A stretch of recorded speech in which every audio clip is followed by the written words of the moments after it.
Hello everyone, welcome back. Micro economics में previous lecture से हमने डिफरेंट मार्केट फॉर्म्स वाला टॉपिक स्टार्ट किया।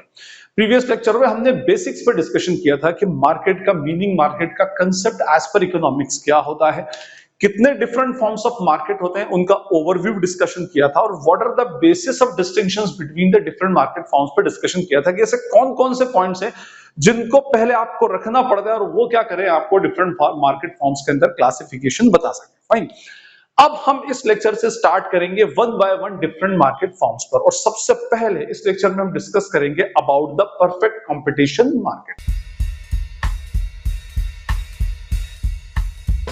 लेक्चर स्टार्ट करने से पहले मेरी आपसे अपील है कि अगर आप मेरा लेक्चर फर्स्ट टाइम देख रहे हैं या मेरे चैनल पर फर्स्ट टाइम आए हैं और ये वीडियो अगर आपको यूजफुल लगता है, नॉलेजेबल लगता है, तो इसे अपने फ्रेंड्स, क्लासमेट्स, कलीग्स के साथ में शेयर करें, वीडियो को लाइक करें और चैनल को सब्सक्राइब जरूर करें। अब बात करते हैं हमारे टॉपिक की। हमारा टॉपिक है परफेक्ट कंपटीशन मार्केट।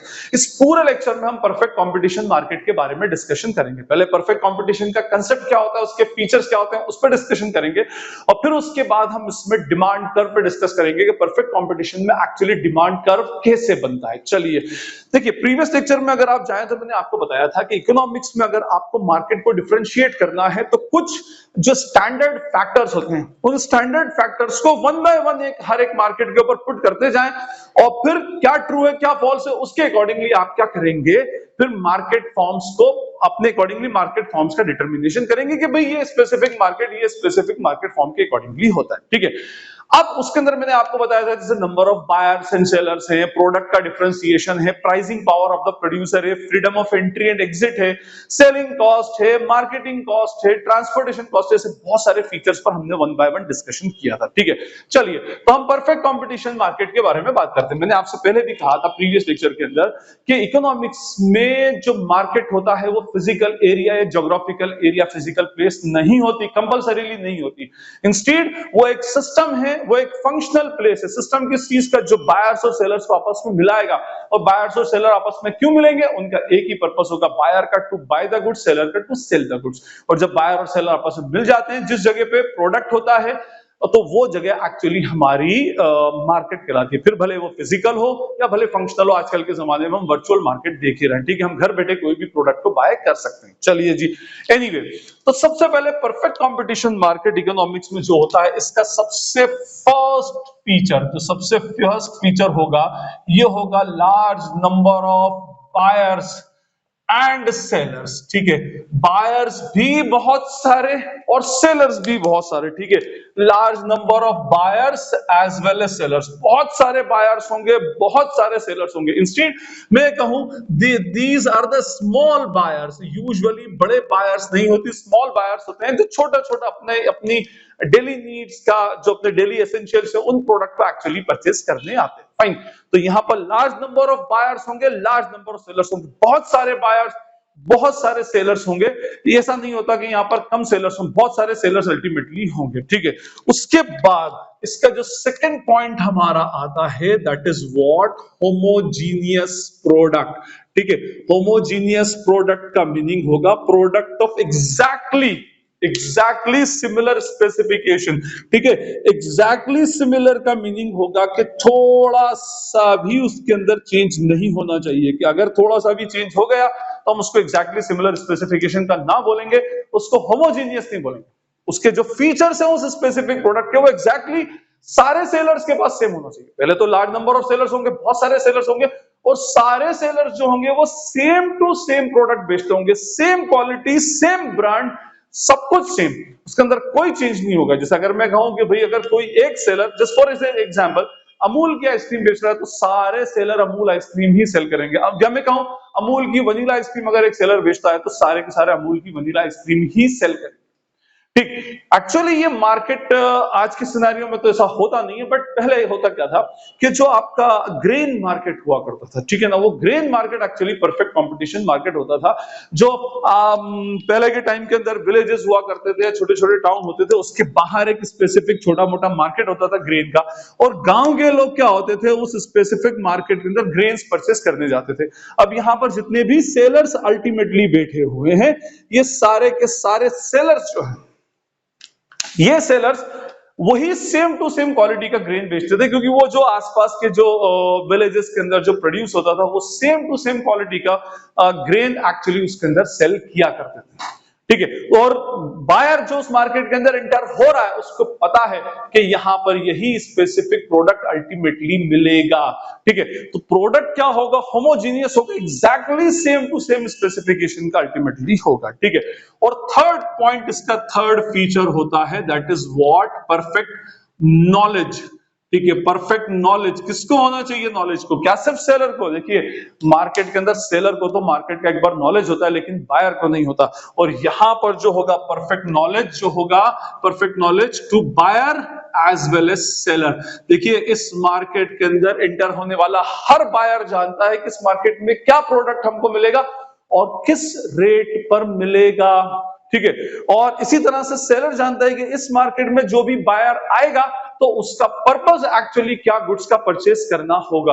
तो बायर को पूरे मार्केट का और सेलर को भी पूरे मार्केट का परफेक्ट नॉलेज होगा, उसको पता होगा कि किस प्रोड्यूसर के पास कौन सा प्रोडक्ट एक्चुअली सेलर। और ये तो क्वेश्चन ही नहीं है, क्योंकि होमोजीनियस प्रोडक्ट है तो हर आदमी जानता है कि भाई किस प्रोड्यूसर के पास कौन सा प्रोडक्ट एक्चुअली अवेलेबल होगा। ठीक है, तो उनके पास परफेक्ट नॉलेज एक्चुअली यहां पर होना चाहिए। ठीक है, अब परफेक्ट नॉलेज के अंदर क्या परफेक्ट नॉलेज है, टाइप ऑफ प्रोडक्ट, कौन सा प्रोडक्ट मिल रहा है, और सबसे इंपॉर्टेंट चीज price of the product. Product की प्राइस का परफेक्ट नॉलेज हर इंसान को होता है। उनको पता है कि मैं इस मार्केट में एंटर हो रहा हूं, यहां पर व्हीट मिलेगा एट द रेट ₹25 पर केजी, 25 रुपया पर केजी के रेट से व्हीट मुझे मिलेगा। बस अब जब सेलर ये जानता है कि भाई मुझे, सेलर को पता है कि बायर ये जानता है कि यहाँ पर व्हीट जो है 25 रुपया पर केजी से ही मिलेगा, इसीलिए वो उस स्पेसिफिक प्रोडक्ट को उसी रेट के ऊपर बेचेगा। ठीक है, इसी से हमारा फोर्थ पॉइंट इसके अंदर बनता है, that is what, fourth, firms are the price takers. Firms are the price takers. ठीक है, प्राइस टेकर का मीनिंग होता है कि कोई भी फॉर्म अगर नई इसके अंदर आती है, अभी मैं आगे बताऊंगा, freedom of entry and exit इसके अंदर होता है कि कोई भी फॉर्म, अगर कोई भी नया प्रोड्यूसर इस स्पेसिफिक मार्केट में आया, कोई भी नया सप्लायर, तो वो प्राइस टेकर होगा, प्राइस मेकर नहीं होता। प्राइस टेकर का मतलब होता है, जैसे मान लीजिए कि ये एक स्पेसिफिक मार्केट है और इसमें A B C D E F और जी ऑलरेडी प्रोड्यूसर्स बैठे हुए हैं, और यहां पर एक ही प्रोडक्ट एग्जैक्टली सेम स्पेसिफिकेशन का वीट बिकता है और वीट का प्राइस है ₹25 पर केजी।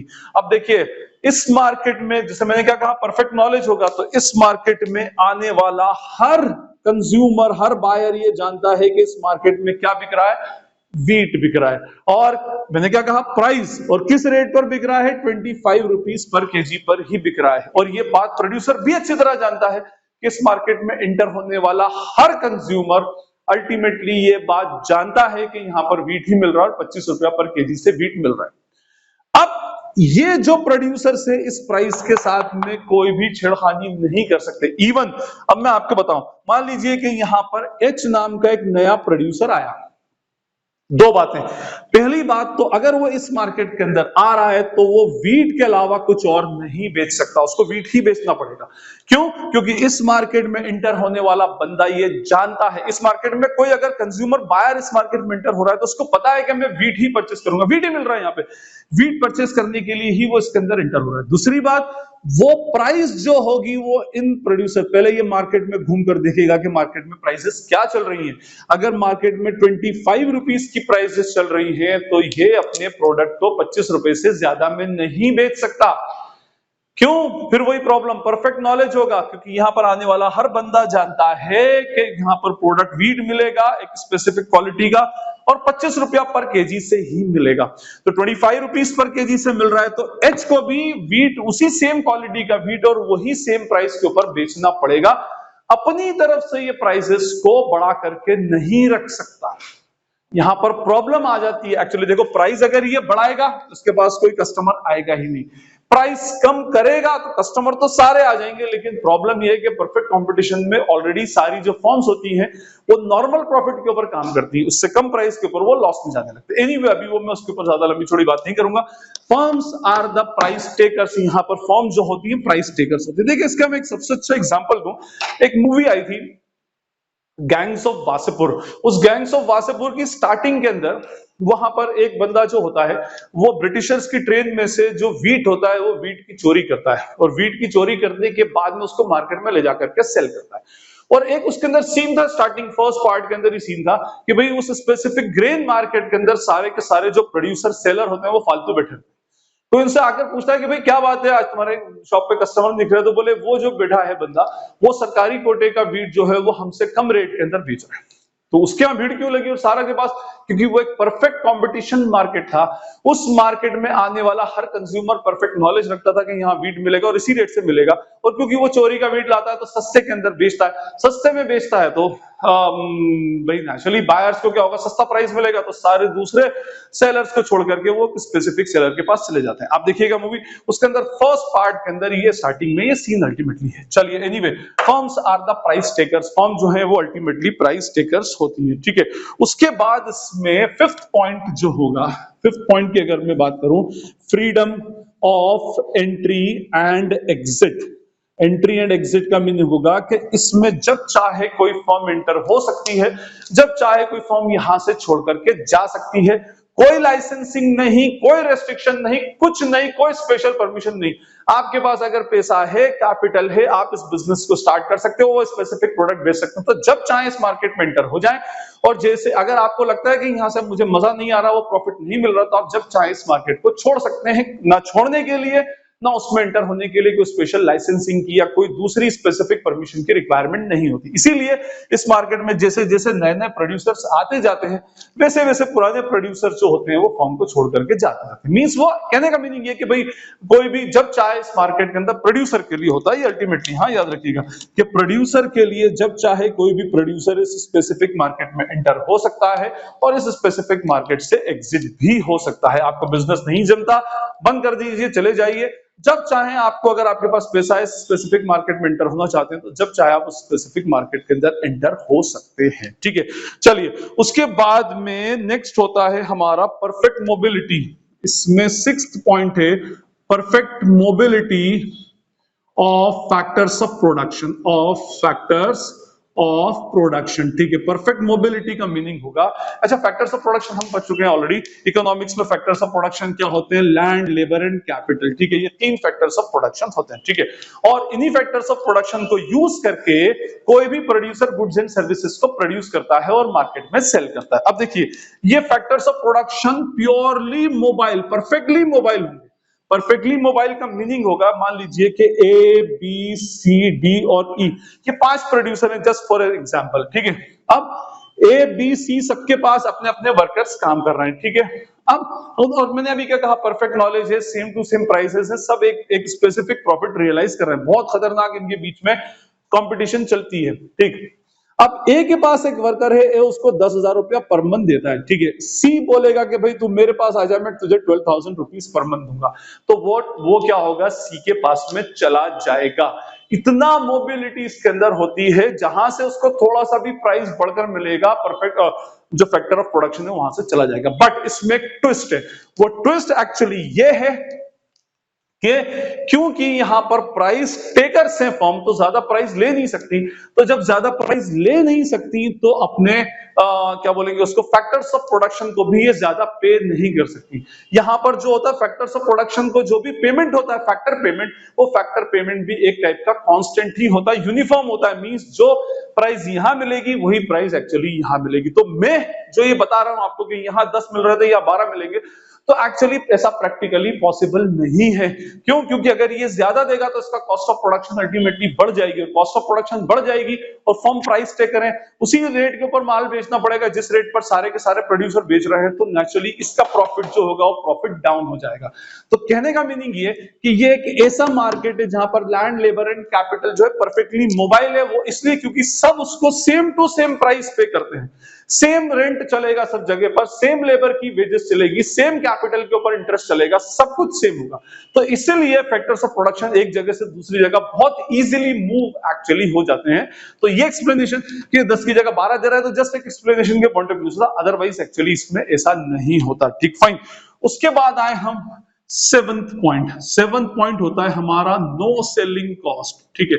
नो सेलिंग कॉस्ट का मीनिंग होगा कि यहां पर आप सेलिंग कॉस्ट का मीनिंग होगा एडवर्टीजमेंट एंड मार्केटिंग कॉस्ट, ठीक है। अब एडवर्टीजमेंट एंड मार्केटिंग किस चीज की करोगे?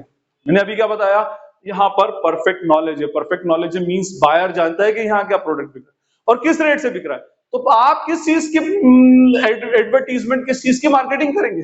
भाई घूम फिर करके वही बात जो बायर को अच्छी तरह से पता है, आप एडवर्टीजमेंट करके वही बताएंगे तो उसका फायदा ही नहीं। आपकी एडवर्टीजमेंट कॉस्ट और सेलिंग कॉस्ट वेस्ट होने वाली है, क्योंकि मैंने क्या कहा, यहां पर परफेक्ट नॉलेज है। और अगर परफेक्ट नॉलेज है, इट मींस यहां पर एडवर्टीजमेंट और सेलिंग कॉस्ट का कोई बेनिफिट नहीं होने वाला। और जब कोई बेनिफिट नहीं है तो इस कंडीशन में कोई भी प्रोड्यूसर एडवर्टीजमेंट और सेलिंग कॉस्ट का को इनकर्ड एक्चुअली नहीं करता। फाइन। उसके बाद सेकंड 8th है नो ट्रांसपोर्टेशन कॉस्ट या वेरी लीस्ट ट्रांसपोर्टेशन कॉस्ट। मैंने आपसे क्या कहा कि यूजुअली एक ऐसा मार्केट होता है जो कहीं आसपास के किसी एक स्पेसिफिक एरिया में, शहर के बाहर या किसी एक स्पेसिफिक मार्केट प्लेस में होता है, जहां पर आसपास के लोग ही क्या होते हैं, वहां पर गुड्स को परचेस करने आते हैं और एक स्पेसिफिक रीजन के अंदर ही वो मार्केट होता है। अब जब मार्केट फिजिकली छोटा सा है तो वहां पर ट्रांसपोर्टेशन कॉस्ट तो बहुत ही लीस्ट होगी या होगी ही नहीं उसके अंदर, क्योंकि एक जगह से दूसरी जगह पर माल पहुंचाना कोई बहुत बड़ा काम तो नहीं है। ट्रांसपोर्टेशन कॉस्ट वहां पर लगती है जब फिजिकल एरिया बहुत ज्यादा हो जाए, कोई पूरे कंट्री के अंदर अल्टीमेटली बेच रहा हो या एक बड़े शहर के अंदर, शहर के एक कॉर्नर से दूसरे कॉर्नर बेच रहा हो या state wise inter state sell कर रहा हो, तो इस कंडीशन में ट्रांसपोर्टेशन कॉस्ट लगती है। अब यहाँ तो एक छोटा सा रीजनल मार्केट है, एक स्पेसिफिक इसी एक छोटे से एरिया के अंदर मुश्किल से ½ किलोमीटर के अंदर पूरा का पूरा मार्केट बना हुआ है, तो उस कंडीशन में कहाँ ट्रांसपोर्टेशन कॉस्ट लगेगी? तो या तो जीरो ट्रांसपोर्टेशन कॉस्ट होगी या very less transportation cost ultimately होगी। तो हमारे फर्स्ट पॉइंट था large number of buyers and sellers. कैसे पहचानेंगे? बहुत सारे बायर्स होंगे, बहुत सारे सेलर्स होंगे, प्रोडक्ट एग्जैक्टली सेम स्पेसिफिकेशन का होगा, परफेक्ट नॉलेज होगा, firms are the price takers, price दूसरे जो मार्केट में प्रिवेल्ड प्राइसेस है वो लेंगी, एंट्री एंड एग्जिट जब चाहे कोई एंटर हो सकता है, जब चाहे कोई छोड़कर जा सकता है। फैक्टर्स ऑफ प्रोडक्शन में मोबिलिटी होती है क्योंकि सब जगह सेम टू सेम रेट मिलता है, तो अगर फैक्टर्स ऑफ प्रोडक्शन एक जगह से दूसरी जगह जा सकता है, उसकी प्राइसेस के अंदर कोई उसकी जो फैक्टर पेमेंट उसके अंदर कोई इंक्रीमेंट नहीं होता, कोई सेलिंग कॉस्ट नहीं और नो ट्रांसपोर्टेशन कॉस्ट। और कोई पॉइंट होता है तो मैं उसको देख लेता हूं उसमें। हाँ, इंडिपेंडेंट डिसीजन मेकिंग। देखिए इसके अंदर एक पॉइंट में जो भूल गया, यहां लिख देता हूं, ये होता है इंडिपेंडेंट डिसीजन मेकिंग। अब ये इंडिपेंडेंट डिसीजन मेकिंग थोड़ा सा समझने में देखिए एक्चुअली होता क्या है। मैंने आपसे क्या कहा, यहाँ पर A B C D E और F ऐसे बहुत सारे प्रोड्यूसर्स हैं, है ना। बहुत सारे मार्केट्स में ऐसा होता है कि एक प्रोड्यूसर प्राइस का डिटर्मिनेशन अपने कॉम्पिटिटर की स्ट्रैटेजी को देख करके करता है। ये कॉम्पिटिटर क्या कर रहा है, वो बाय वन गेट वन बेच रहा है तो मैं भी शायद बाय वन गेट वन बेचूं, या मैं क्या करूं, बाय वन 50% डिस्काउंट दे दूं, 60% ऑफर कर दूं। तो यहां पर डिसीजन मेकिंग बहुत सारे मार्केट्स में आगे आएगा, ओलिगोपोली मार्केट में, मोनोपोलिस्टिक में कोई भी डिसीजन, कोई भी प्रोड्यूसर अपने कॉम्पिटिटर को देख कर लेता है कि कॉम्पिटिटर कौन सी स्ट्रैटेजी एक्चुअली चल रहा है। यहां ऐसा कुछ नहीं है। मैंने क्या कहा, परफेक्ट नॉलेज होने की वजह से सब इंडिपेंडेंट है अपने अपने डिसीजंस को लेने में, जैसा चाहेंगे वो क्या करेंगे, अल्टीमेटली डिसीजंस लेकर के चलते हैं। तो यहाँ पर इंडिपेंडेंट डिसीजन मेकिंग हमारा हो जाएगा। तो ये हमारे 9 पॉइंट्स थे जो हमारे परफेक्ट कंपटीशन मार्केट के फीचर्स भी अल्टीमेटली बनते हैं। आई होप आपको ये सारे क्लियर हो गए होंगे। ठीक है, चलिए अब हम बात करें इसके अंदर हमारे लेक्चर का second part, that is what demand curve under perfect competition. हम बात कर रहे हैं अबाउट द डिमांड कर्व, कि डिमांड कर्व एक्चुअली कैसा होगा। अच्छा, अगर आपको याद हो तो मेरा इलास्टिसिटी ऑफ डिमांड का लेक्चर आप देख सकते हैं, नीचे डिस्क्रिप्शन बॉक्स में पूरे चैप्टर की, सारे चैप्टर्स की प्लेलिस्ट के लिंक है, वहां से डिमांड चैप्टर्स में आप इलास्टिसिटी ऑफ डिमांड देख सकते हैं और ऊपर आई बटन आ रहा होगा, वहां से भी उसको फॉलो कर सकते हैं। मैंने आपको बताया था कि डिफरेंट डिमांड कर्व्स एक्चुअली होते हैं। ठीक है, इसके अंदर ये होता है elasticity of demand is infinity, elasticity of demand is zero, elasticity of demand is unitary, elasticity of demand is less than unitary और elasticity of demand is greater than unitary. ठीक है, ये रिलेटिवली इलास्टिक डिमांड्स होती है, relatively inelastic demand होती है और ये यूनिटरी इलास्टिक डिमांड होती है। फाइन, इसका मीनिंग ये होगा कि परसेंटेज चेंज इन QD और परसेंटेज चेंज इन प्राइस जो होती है वो सेम होती है। यहाँ पर percentage change in QD is greater than percentage change in price, यहाँ पर percentage change in QD is lesser than percentage change in price, यहाँ पर percentage change in QD is zero due to change in price. और अब बात करें हम इसकी, इसको हम बोलते हैं परफेक्टली इलास्टिक डिमांड। देखिए इसमें एक वर्ड इससे मिलता जुलता है, परफेक्टली, यहां भी परफेक्ट आ रहा है और यहां पर होता है ED is what, infinity. ED क्या रहेगा इसमें, इन्फिनिटी रहेगा। और ये तब होता है जब आपके प्राइस के ना चेंज होने से आपकी डिमांड में चेंज आ जाए। जैसे मैंने आपको पहले ही बताया, इसका फॉर्मूला क्या होता है इलास्टिसिटी ऑफ डिमांड का, percentage change in quantity demanded upon percentage change in price, है ना। अब देखिए मान लीजिए एक स्पेसिफिक कमोडिटीज की प्राइस है 10 रुपीज और 100 यूनिट बिकती है और प्राइस आज 10 ही रही और 150 यूनिट बिकना स्टार्ट हो गया। आप बोल रहे हैं कि ये क्या हुआ भाई, ये तो इलास्टिसिटी ऑफ डिमांड में मैंने प्राइस तो फोर्स है, मैंने फोर्स लगाया नहीं और उसकी डिमांड चेंज हो गई, ऐसा क्यों हो गया। तो देखिए ऐसा एक्चुअली इसलिए होता है, मैंने अभी आपसे क्या कहा कि आपका अकेले का एक्शन इसमें इन्वॉल्व नहीं होता। जैसे मैंने क्या कहा, बहुत सारे प्रोड्यूसर्स हैं ABCDE और सारे के सारे प्रोड्यूसर्स क्योंकि परफेक्ट कंपटीशन में है तो 10 रुपया प्राइस है, प्राइस टेकर से आप 10 रुपीज पर ही बेचेंगे, तो 10 रुपए पर सब बेच रहे थे। अब आपके कॉम्पिटिटर ने सोचा कि इसकी प्राइस बढ़ा दो, उसने 12 रुपए कर दी। जैसे ही 12 रुपए वो करेगा, और मैंने अभी आपसे क्या कहा कि इस मार्केट में बायर्स को परफेक्ट नॉलेज होता है, वो ये बात बहुत अच्छी तरह से जानते हैं कि सब जगह पर ये 10 रुपए में अवेलेबल है, तो उसके बहुत सारे कस्टमर्स भागकर आपके पास आ जाएंगे, ठीक है, उसके पोटेंशियल कस्टमर्स आपके पास आ जाएंगे। तो कल तक जो 10 रुपए पर आप 100 यूनिट बेच रहे थे, आज उसी 10 रुपए पर आप 150 यूनिट्स। कल तक जो 10 रुपए पर 100 यूनिट की डिमांड थी, उसी 10 रुपए पर 150 यूनिट की डिमांड हो गई, ठीक है। तो देखिए अगर मैं इसको, अच्छा इसको अगर हम कैलकुलेट करें तो चेंज इन प्राइस कितना है 0 और चेंज इन क्वांटिटी डिमांडेड कितना है 50।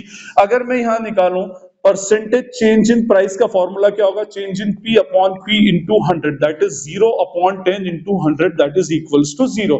और परसेंटेज चेंज इन Q अगर मैं कैलकुलेट करूंगा तो change in Q upon Q into 100, तो ये हो जाएगा 50 upon 100 into 100 is equals to what, 50%। अब मैं अगर ईडी का फॉर्मूला लगाता हूं तो क्या होगा, percentage change in Q that is what 50 upon what 0, that comes as infinity, अपने आप में इंफिनिटी हो जाएगा, ठीक फाइन। तो यहां पर परफेक्ट कंपटीशन मार्केट में elasticity of demand and even elasticity of supply is always infinity, perfectly elastic demand या परफेक्टली इलास्टिक सप्लाई। अगर मैं इसका ग्राफ प्रिपेयर करता हूं तो देखिए यहां पर प्राइस ऑफ द कमोडिटी होगी, यहां पर क्वांटिटी डिमांडेड और क्वांटिटी सप्लाइड होगी। अगर मैं कहूं यहां पर 50, 100, 150, इधर 5, 10 और 15, तो 100 यूनिट पर भी 10 थी, 150 यूनिट पर भी 10 है, ये हमने बनाया। तो ED is what, infinity. A straight line demand curve is what, a straight line which will be parallel to the x axis, ये x axis के parallel हमेशा होगा। यहां पर एक प्रोड्यूसर की हरकत से दूसरे प्रोड्यूसर्स को या तो फायदा हो जाएगा या लॉस हो जाएगा। हाँ, अगर कोई प्रोड्यूसर का प्राइस को कम कर देगा तो for time being short run में तो क्या होगा, उसके सारे जो दूसरे जितने भी प्रोड्यूसर्स हैं उनके सारे कस्टमर्स भाग के उस दूसरे जो जिसने प्राइस कम की उस प्रोड्यूसर के पास चले जाएंगे। लेकिन ये शॉर्ट रन में पॉसिबल है, लॉन्ग रन में ऐसी एक्टिविटी वो कर नहीं सकता। कल से प्राइस जब वापस सेम करेगा तो सबके पास फिर कस्टमर चले जाएंगे, या उसके रेस्पॉन्स में दूसरे प्रोड्यूसर भी अपनी प्राइसेस को अल्टीमेटली चेंज कर देंगे। तो ये था हमारा perfect competition market. I hope आपको पूरा कांसेप्ट क्लियर होगा। स्टिल इसके बाद भी कोई क्वेरी या डाउट लगती है तो कमेंट सेक्शन ओपन है, आप कमेंट सेक्शन में जब चाहे मुझसे कोई भी कमेंट करके पूछ सकते हैं, जितनी जल्दी होगा पढ़कर रिप्लाई करने का ट्राई करूंगा। एक बार फिर से रिक्वेस्ट है कि अगर वीडियो आपको यूजफुल लगता है तो अपने फ्रेंड्स, क्लासमेट्स, कलीग्स के साथ में शेयर करें, वीडियो को लाइक करें और चैनल को सब्सक्राइब जरूर करें। This is Najeeb Hashmi and all of you are watching Najeeb Hashmi's lectures। Thank you.